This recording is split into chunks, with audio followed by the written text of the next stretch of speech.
Hey guys, welcome back. Today we finally got the carburetor kit for the Walbro carburetor, and this came from a place called Rock Shop. Got it off Amazon. It's like $11 and some change. Came with the O-ring float bowl, or for the O-ring for the fuel bowl. Came with a new pin for the float, gasket for the bolt that holds the bowl on, the seat, a needle, and gasket for that. And that's really should be all we need. I just got this old one out. Man, I was worried. I was afraid that it was not going to come out. It was difficult to get a socket on it to begin with. And that's the only way you can take it out, because of where it is. It's right there. You can't put a wrench on it or anything. So we did get it out. I need to clean that up a little bit right there. I was afraid I was going to have to reuse it, so I've been trying to get it real clean inside there, but I figured I'd go ahead and go for it and see if we could get it out, and we did, thankfully. So let me set this down, and let me put this together. All right, so got our new seat here for our needle. Put this in. Well, it's hard to get started because it's in a difficult spot. And just get it started. Put it on the rest of the way with the socket. I just don't want to. I don't want the socket to get it in there cross-threaded. So if I can start it. Good Lord, that's okay. Let's see if we can get it. And this socket is difficult to even fit in there. I basically had to kind of tap it on there.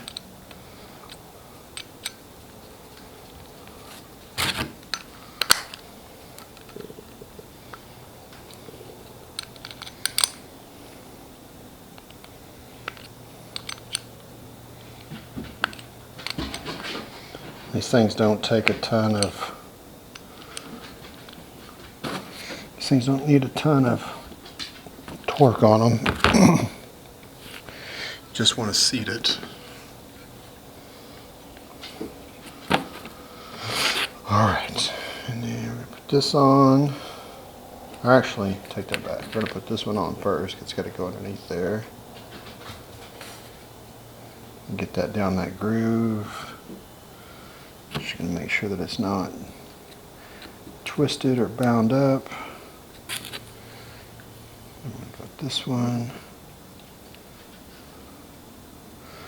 I'm going to put our needle in. Okay. We're going to take our float.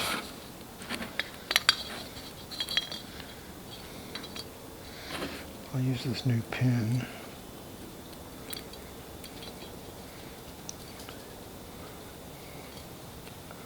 I don't see anything wrong with the old one, but got a new one, might as well use it. And we need to put this in.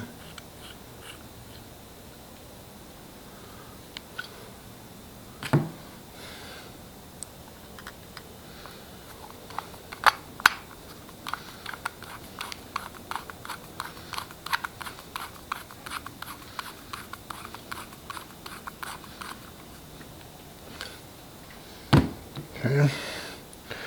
And I'm just going to check this, make sure this is still.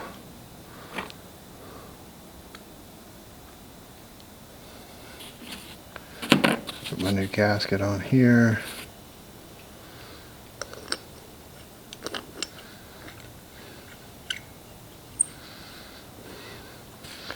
Just checking all the way around. Make sure that's still good.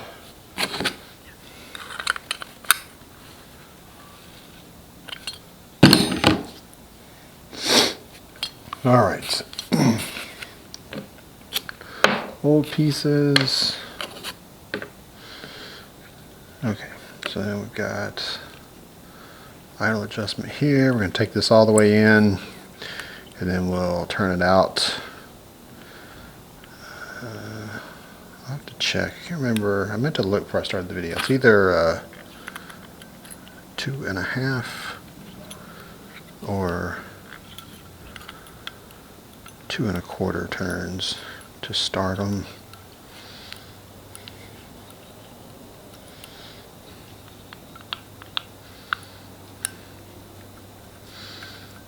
Put this in.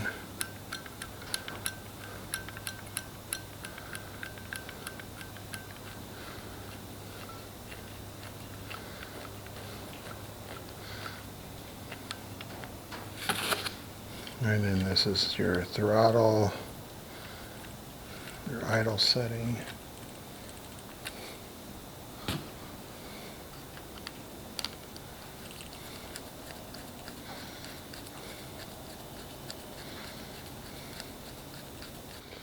Let's go.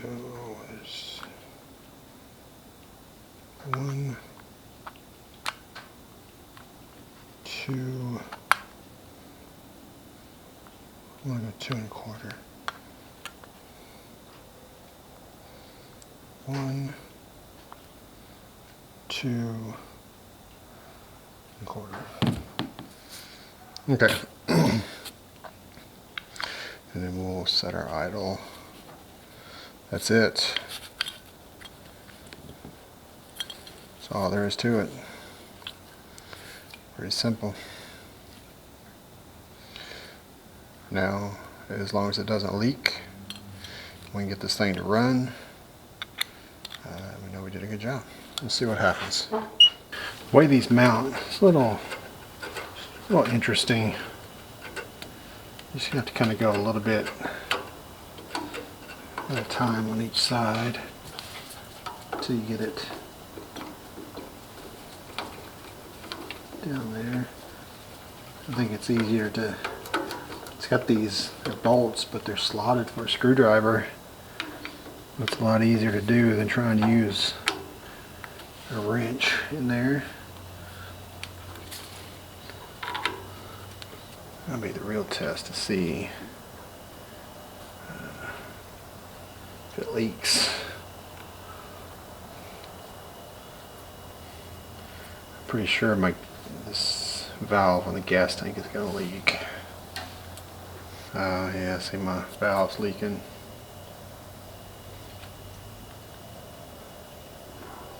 We just have to run this long enough to get some fuel in this thing and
I don't know if you can really see it or not, but just that short amount of time it's running, smoked it up in here pretty good.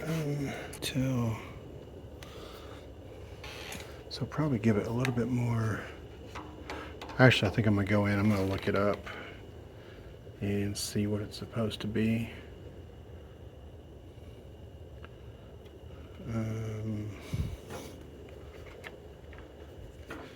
And set it accordingly.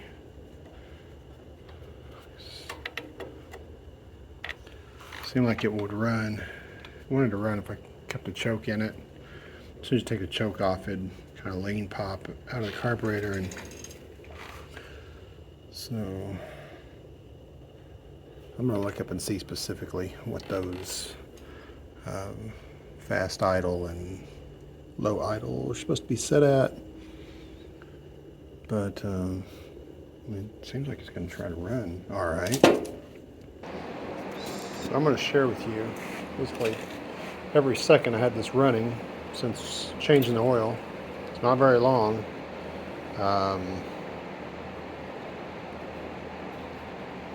Oil was perfectly clean, and it's already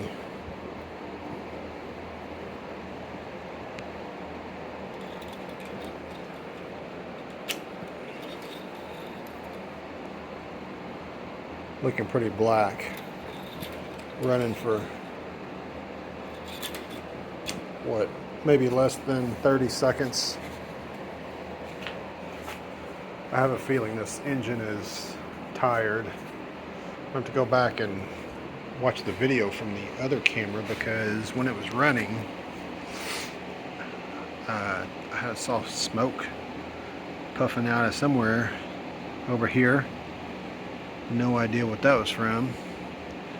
If that's blow by, it was blowing out somewhere. I don't know. Hopefully when I watch the video back, I'll be able to tell. But it's not looking good. Still going to try to get it so it can run a little bit longer. Maybe we got stuck rings.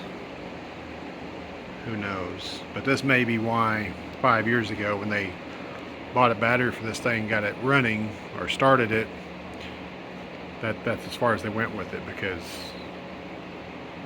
this engine may be tired. Unfortunately, I didn't get a chance to, I couldn't get it running long enough to test my hydrostatic drive back here. I'm going to try to get this running a bit more, and we'll decide. This thing may just get torn down right here.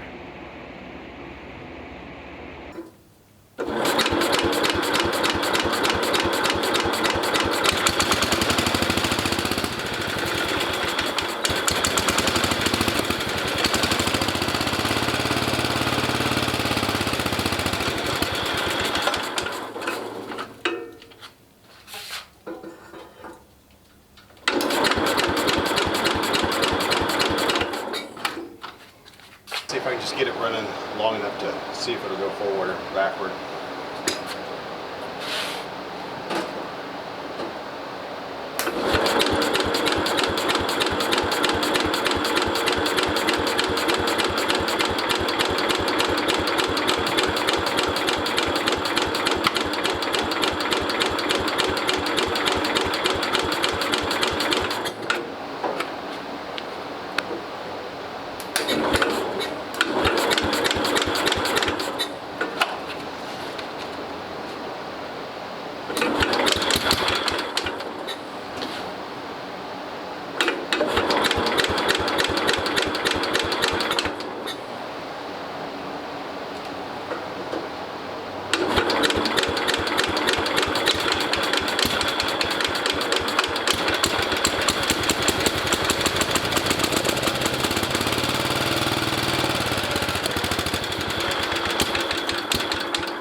Alright, so I think so we saw that it will go forward, it'll go backwards. I just noticed something the other day on this when I was working on it. Actually, I was watching somebody else's video, and I noticed that they had a hinge that went all the way across here on theirs. So I think the next time I came out here, kind of, I don't know, I guess it made me look at this a little bit closer, and I realized that this is essentially just like a door hinge that you'd have in your house. Looks like they drilled new holes in it to fit here, but that's all that is. It's just a door hinge, and apparently one's good enough to hold it. I think what I'm gonna do with this is, yeah, I mean, we see it run. Every time it runs, it's smoking really bad. We're getting a lot of smoke. I still haven't figured out. There's just like smoke coming out over here, but it's a good indicator that it's got tons of blow by. Compression's low. So I think it's tired. I think what I'm going to do is we'll just pull this out and rebuild it, and we'll just kind of just tear this thing down right here and go through it. And yes, that is a transmission jack I'm using for a wheel, if you're asking yourself. I'd taken the other one off. It's over there underneath that saw. I was going to take the tire off of it, but I'm guessing that it sat flat in a wet area. The steel wires in the bead are like totally rusted to the wheel. That wheel's probably ruined. I couldn't get the bead to break off of there. It just looks like one big rusted clump, and the wheel's all damaged. So I found some new wheels I think will work, wheels and tires. A bit smoky in here. Been running this a little bit more. After watching, I was editing the video up to this point, and where I'd kind of decided that it just needed to be rebuilt. Kind of watching that video back, I noticed that, which is common with these, I guess, when you pull something out like this, it hasn't run for a long time. The longer that it runs, it seemed to get a little bit better. It smoked less and less. So I thought I was going to come out here and just run this thing a bit longer, see if I can get it to idle. And I've got it pretty close. It's kind of at a high idle, but it's still just, the door's been open a little bit now, and but it's smoking a lot. So it needs to be cleaned up so bad. It's got to be rewired. I think the best thing for it is just strip this down, do it like we're doing the Cub. Strip it down to the frame, clean it all up, just rebuild it. Haven't noticed, or if it's not clear, I'm a very budget-minded person doing these things. You're going to see everything is going to be done on a budget, cost cut where possible. Not going to cut corners or cut cost on important things, but where I can, I will. So let's face it, this is a 50-year-old garden tractor. But, why would we want to sink tons of money into this thing to rebuild it? Just, put in it what we need to make it nice again, and have something that's works like new, looks close to new. We'll call it good.